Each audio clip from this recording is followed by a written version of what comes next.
we went for a 2-year-old checkup, and I noticed that he wasn't verbal. He had his own language. He had what they call jargon. And he understood what he said, but nobody else understood it. I asked the doctor about it at the 2-year-old checkup, and they're like, oh, he's a boy. Don't worry about it. Fill out this form and send it back, and we'll look at it. And I said, okay. So a couple of months later, after I'd turned in the form, nobody called or anything, and I thought, well, okay. We go in for an ear infection, and Corbett's just doing his own little thing, with the stethoscope, because he loved the doctor.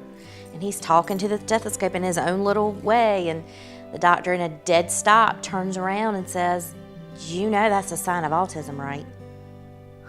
No, we didn't know. I mean, you hear about it, but it's not what, the other things that you normally hear, the term and what it goes with it, is not what I saw.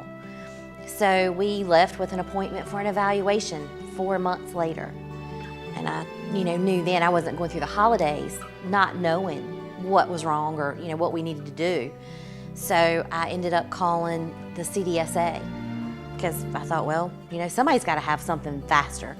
So they came to our house and they did an evaluation. We went there, we were tested, and the whole 9 yards, and went for our meeting that afternoon, and that's what they said.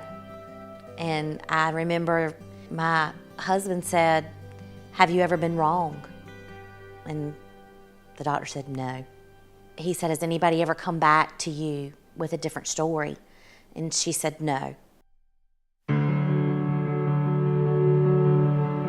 When Corbett started getting therapy at an early age, we, looked for the milestones. We looked for quick results, and that's not always the case. But, the first little things that happen, first words, we don't have the meltdowns because we're just pointing versus saying what you want. They're huge. It brings tears to your eyes because it's something you've waited for, that you see other kids that are doing that, and you've got playmates that do that, and then you've got yours that screams. So when we did get verbal acknowledgement for things, it was a humongous relief, to say the least.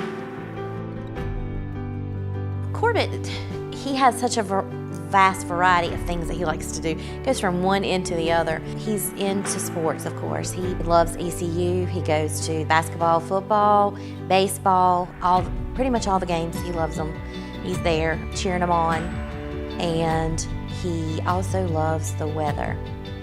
He is very big into the weather and science end of it as to what makes things happen, and very technical as far as detail oriented and about every aspect of the weather.